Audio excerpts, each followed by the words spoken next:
네, 이번 시간에는 토양의 분류에 대해서 설명을 좀 드리겠습니다.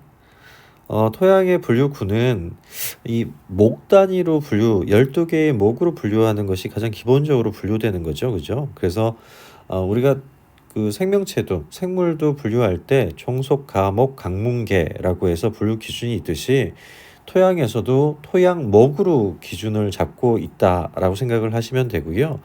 이렇게 모재를 통해서 이제 다양한 어떤 토양의 특성을 갖게 되는데 그걸 12개로 나눠서 생각하고 있다라는 것을 첫 번째 기준으로 잡으시면 되겠습니다. 그래서 그 세 가지 이런 12개의 목을 또 다시 어떠한 특성에 의해서 세 가지의 기준에 의해서 나눠지게 되는데요. 그게 바로 모재의 특성에 의해서 나눠지고요. 첫 번째는. 두 번째는 시간의 흐름에 의해서 나눠볼 수 있고요. 세 번째는 기후에 따라서 나눠볼 수가 있습니다. 그러면 먼저 모재의 특성에 따라서 나눠지는 토양의 특성에 대해서 좀 살펴보면요. 버티졸이라고 있네요. 이 버티졸은 팽창성 점토가 만들어지는 그런 토양의 특성이다라고 볼 수가 있습니다. 팽창성 점토 같은 경우는 쉽게 갈라지겠죠, 그죠? 이게 팽창이 됐다 수축되는 어떤 그런 형태를 볼 수가 있기 때문에 이 수직적으로 갈라지는 형태가 보이게 되는 그런 토양의 특성을 가지고 있습니다. 두 번째는 엔디졸인데요. 엔디졸은 화산 회토에서 나타나는 거죠. 화산 회토. 그래서 화산 폭발이 있는 지역, 우리나라로 따지면 제주도와 철원 지역에서 많이 나타나는 그런 토양의 특성이다라고 보시면 되고요. 히스토졸 같은 경우는 유기물을 얘기하는 겁니다. 유기물이 축적이 되는 이탄층을 얘기하는 거죠. 이탄층. 그죠? 완전히 분해되지 않는 그런 이탄층이 축적되어 있는 토양의 특성을 가지고 있다. 그게 바로 역사적인 어떤 그런 내용들까지 포함이 되어 있다라는 어떤 그런 의미라고 생각을 하시면 되겠습니다. 그래서 버티졸, 엔디졸, 히스토졸 같은 경우는 이런 모재의 특성에 따라서 구분이 되는 그런 토성이다라고 보시면 되고요. 다음으로 기후로 넘어가 볼까요? 기후 같은 경우는 동토 지역에서 나타나는 갤리졸이 있죠.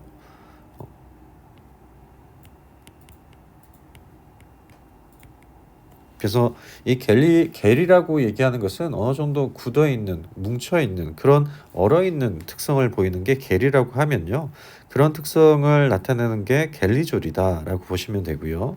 그리고 아리디졸 같은 경우는 건조 지역에서 나타나겠죠. 건조 지역에서 나타나는 토양의 특성이 아리디졸이다. 이 아리디졸 같은 경우는 염기 포화도가 50% 이상이 넘는 어떻게 보면 비가 오지 않으니까요. 이게 그 토양이 분해가 되고 풍화가 되더라도 거기에 들어가 있는 칼슘, 칼륨, 마그네슘 그리고 나트륨 성분이 토양에 쌓이게 되기 때문에 염기 포화도가 좀 높게 나타나는 지역이다라고 보실 수가 있습니다. 다음으로는 몰리졸인데요. 몰리졸 같은 경우는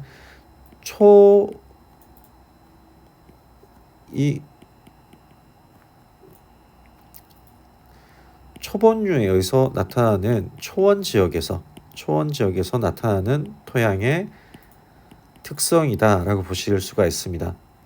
이 몰리졸 같은 경우는 이 몰리졸에서 나타나는 토양을 아면토라고 하는데요. 검으면서도 부드러운 토양을 나타내는 특성을 보이게 됩니다.